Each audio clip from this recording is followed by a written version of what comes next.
McCallum. I'm Karen McCallum, and I'm running for District Court Judge, seat 26F. I am running for judge because I believe that judges on the bench should look like the folks that are here before the bench. There's a sense and an attitude in this country that's being cultivated by the right that is sending this very subtle message that women and people of color should not be heard, that women and people of color should be marginalized. And I'm here to tell you that I'm not going to be silenced by gerrymandering. My district is 26F. It's severely gerrymandered. It starts uptown at Plaza Midwood. It goes through 1st Ward, strike that 3rd Ward, 4th Ward, cuts half of Wesley Heights. So I had a house, 2 houses in Wesley Heights, one was in my district and one's not. And then it goes up the Bettisford corridor to Hornets Nest, and it captures just a slight piece of the university area. That district is so gerrymandered that you can't canvass it without walking directions. That should not be happening. I am a mom, I'm a veteran, and I'm an experienced trial attorney. I've been practicing law for over 18 years. I'm currently a senior prosecutor at the DA's office, and before that, I was an attorney with the Public Defender's Office, representing both charges of murder and rapes and other serious crimes. And like Reggie McKnight, I was on the Capital Defenders list to represent folks accused of first-degree murder. That's a very small, specialized list. I have the experience and passion.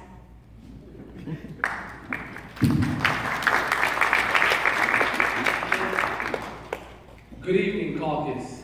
Good evening. My name is Colleen Rhodes, and I'm running for District Court Judge. Folks often ask me, how has serving as a magistrate in Mecklenburg County prepared you to serve as a District Court Judge? And for me, I can immediately go back to when I first became a magistrate. I remember there was an opportunity for magistrates to preside over a District Court Judge's docket. And so I applied and was appointed and completed my training. But I wasn't sent to a District Court Judge's docket. I was sent to third shift. And I had never worked that before, but I went. And I immediately know that first night that was not the job for me. And so I told my wife that I gotta go back to private practice because this is not going to work. But I went back the second night, and I'm glad that I did. I remember standing at the public window, and a woman appeared before me, and she was soaking wet. And I looked out the window, and I didn't see that it was raining. I looked back at her, and she was pouring down with tears. And before I could say, "How can I help you?" she began to say, "I just walked in the door. My husband knocked me across the room. I ran into the bathroom to protect myself, and he started banging on the door with a knife." She said, "I crawled out the window and I ran to the magistrate's office. That night I issued her a domestic violence protective order and criminal charges against her husband. And I went home and I told my wife that I found 2 things. I found out that everybody doesn't go home to safe and secure homes, and that people are fighting for their lives and for justice right in their home households. But I also found my why I couldn't leave and I had to stay. Why I put the robe on to this day. Because there are thousands of folks in Mecklenburg County that are screaming for justice and asking to be seen. And I can still see her. Tears running, blood dripping, asking for justice.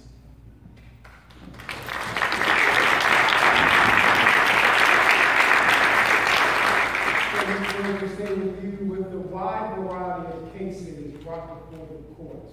What personal or professional experiences prepared you to serve the office you received? I think I am made up of every experience that I've ever had. I think the first experience would be my experience as a union organizer. I got to knock on folks' doors and talk to them right in their home. And they opened up to me in a way that is similar to when a victim opens up to me in the court asking for domestic violence protective orders. I would also look at the work that I did clerking for a circuit court judge when I was in Michigan. I had an opportunity to write opinions for motions for summary disposition on a daily basis. Then I look at my work that I've done when I was in private practice, doing mergers and acquisitions, corporate compliance, and due diligence.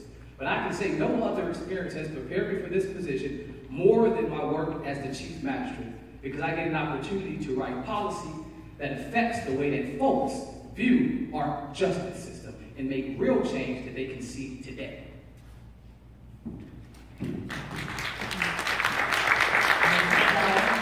There's a wide variety of cases brought before the courts with personal or professional experiences prepared you for the office. Yes, I think the fact that I've practiced law for 18 years and the fact that I was an assistant public defender, handling thousands of cases, working with clients that are marginalized and just not seen by anyone.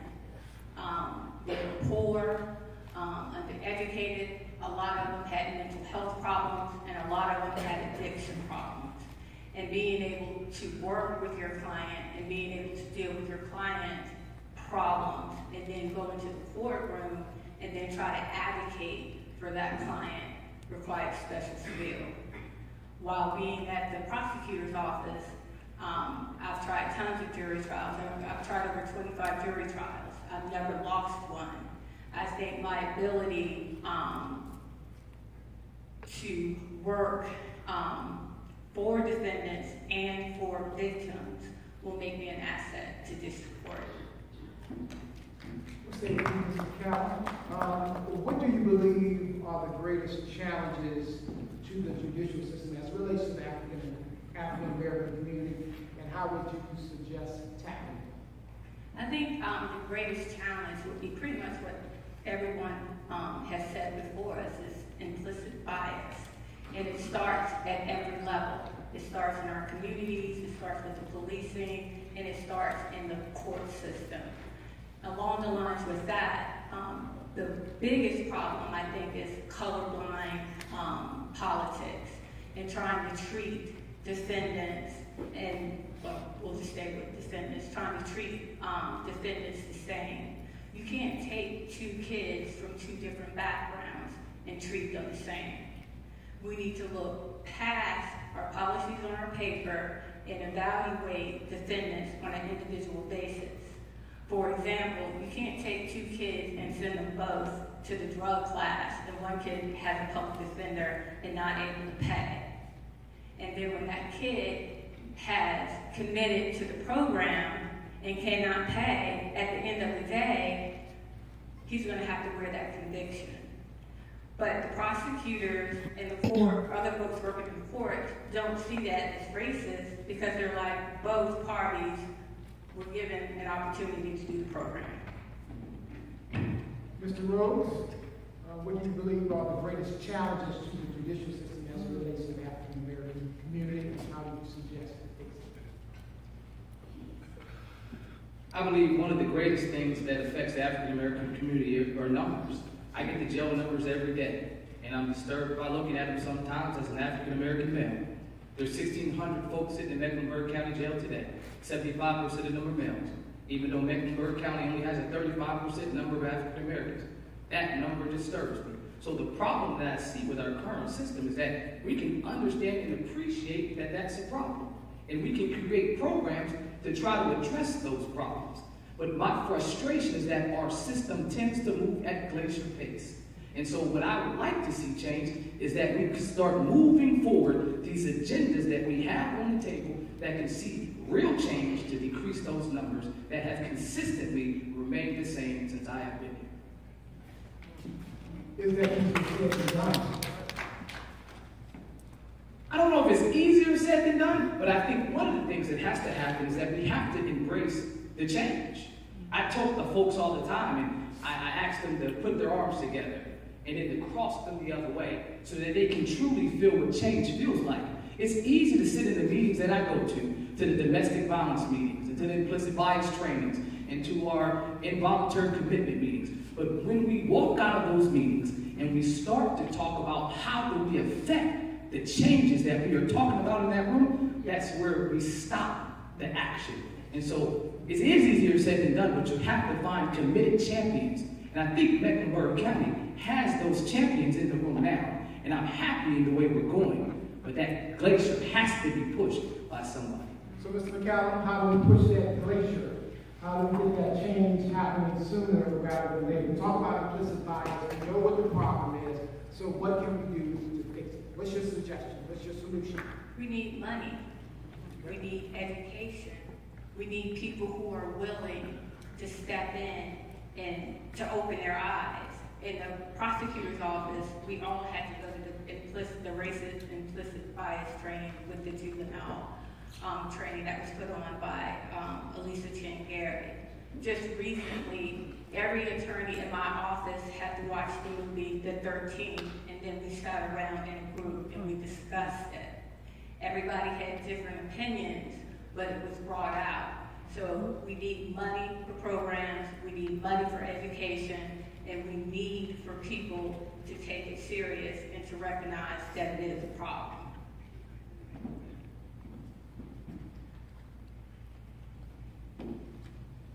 Have you read about a case, reviewed a case that's happening in Mecklenburg County or in surrounding areas as relates to African American, and you felt that the courts got it wrong? Is there anything that disturbed you? When you had shootings, I just want to know, what is your take on that? Talk to us. Okay, I've read a ton of cases. I'm in trial once a month. I think the biggest case that was a game changer for Black folks and mass incarceration, and I cannot recall the name of the case, but it was the Court of Appeals case that made it okay to search a car on the scent of marijuana. That's been a game changer, because now all stops made, all the officer has to say is, I smell marijuana. That's right. And then that's enough to search a car. And once you search the car, it's pretty much a wrap over that. And once the officer has articulated that that smell's there, that's it. Even if you don't find marijuana in the car. Now that has been a game change, and so many people are sitting in jail right now for ordering marijuana in the car. Mr. Rhodes? I can point to a statutory change that I think has had the same type of impact. Last year, the General Assembly decided to make amendments to how we issue conditions, how we issue criminal processes. And I think that's had a serious impact on our community because it limited the ability for a private citizen to take out a criminal warrant against another private citizen. I think that limitation prevented folks from getting warrants against them in situations where they may not have had to do that. Will be arrested, taken from their job, not be able to go to work. Those are the things that I believe the intent of that statute was put in place to prevent. And I'm glad that that's placed there for that reason. What role do you think politics should play in this election of judges? I think it's a trend for tonight, and I wholeheartedly believe that absolutely none. There should be no role that politics play in deciding who will become a judicial official. I believe that what we are working in now and what we're dealing with now is a political agenda. And I'm sorry that the citizens of Mecklenburg County and the state of North Carolina have to go through this experience. You asked the question earlier, what have you been experiencing while out canvassing? And what have folks been talking to you about? But when I educate them about how the district has been created, and they always ask me, well, does that mean you can only see my case? And you have to explain to them, no, it doesn't. And you can see their look on their face of how confused they are. I think that's a clear example of how politics have really plagued our judicial system, and it is hurting the very people that it's supposed to be protecting. Mm-hmm. Mm-hmm.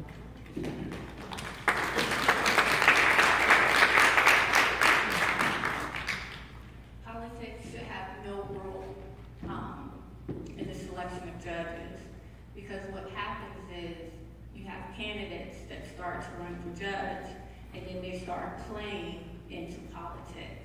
they start to grab issues that are hot button issues, and they advocate for those issues when they don't have a proven track record to back it up. And I think then you get yourself in a situation where you end up with judges that are not qualified to sit on the bench because everyone's following their one-liners and not looking at their background and their qualifications and whether they're fit to sit on the bench and serve the community. Mr. Rose, we will start with you with your 1 minute closing statement. Thank you. I remember a time when I was in college and we were at an event and there was a commotion and folks got forced out into the yard, hundreds of us. And someone had called law enforcement and they brought the K9 dogs. And they said to us, if you guys don't disperse, we will sick the dogs on you. And I remember saying, well, man, we're not moving fast enough, because the next thing I know, I put my arm up and the dog jumped at me and didn't bite my throat, but bit my arm. And as I continued to shake that dog off of me, I remember the officers laughing. Wow. And as they took the dog off of my arm, to my surprise, I was arrested. Unfortunately, that is what justice looks like for most African American men in Mecklenburg County. And as the first African American male to sit in my position as the chief magistrate in Mecklenburg County, I have pushed forward policies to stop that type of practice. I'm Khalif Rhodes. I'm asking for your support, your vote, and your endorsement. All roads do lead to justice.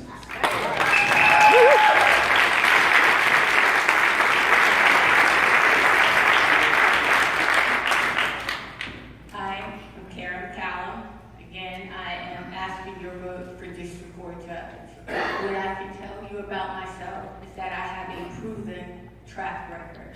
I am qualified to be on the bench, and everything that I've said, I can back up. I can tell you that safety and fairness will be my main priorities. And I think when you look at candidates, you need to really look at them, because you can't say that you're for domestic violence victims, but then you issue summonses for rape cases, meaning that everyone coming out of there or going through that magistrate's office that's charged with first-degree rape or rape on a child is not being arrested. They're giving a summons to court, which means you can come or you don't have to come, and nothing's going to happen to you. Women and children in this community need to be protected.